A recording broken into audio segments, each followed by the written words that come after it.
Horn सालों channel में आपका स्वागत है। मसीह में मेरे प्रियजनों, प्रभु का वचन आज हमें उत्साह देता है। जब सबने हमें बुला दिया तब परमेश्वर ने सहायक खड़े किए। दूसरा इतिहास 36:23 कहता है, फारस के राजा कुस्रू ने कहा, स्वर्ग के परमेश्वर यहोवा ने पृथ्वी के सारे राज्य मुझे दिए हैं और उसने मुझे यरूशलेम में जो यहूदा में है अपने लिए एक भवन बनाने की आज्ञा दी है। तुम में से कोई अब उसकी प्रजा हो, जो कोई उसकी प्रजा का हो वह वहाँ जाए और उसका परमेश्वर यहोवा उसके साथ रहे।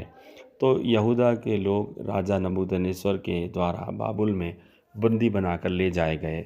उन्होंने 70 वर्षों तक निर्वासन में जीवन बिताया।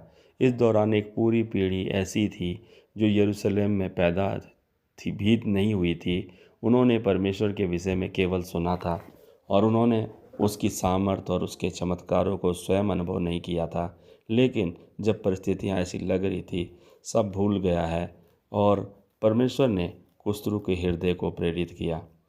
उसने यरूशलेम में परमेश्वर के भवन बनाने की घोषणा की और परमेश्वर के लोगों को वापस जाकर उस कार्य को पूरा करने के लिए बुलाया। ये हमें सिखाता है कि जब हमें लगता है कि सब कुछ रुक गया है, तब भी परमेश्वर हमारे लिए काम कर रहा होता है। परमेश्वर ऐसे लोगों को तैयार कर सकता है जिनके बारे में हमने कभी सोचा भी नहीं। हाँ प्रियो, वे हमारे लिए सही समय पर सही सहायक को खड़ा कर सकता है। आपका सहायक कहाँ से आएगा ये आपको पता नहीं हो सकता, लेकिन आपका परमेश्वर जानता है कि उसे कहाँ से भेजना है।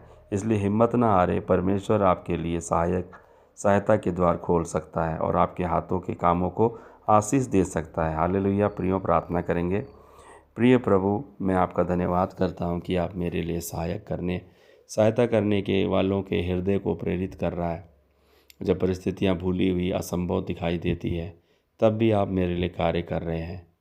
मेरे सहायकों को सही समय पर मेरे पास भेजिए। मेरे हाथों के कामों को आशीष दीजिए। यीशु के सामर्थी नाम में मांगता हूँ, आमीन। जय मसीह।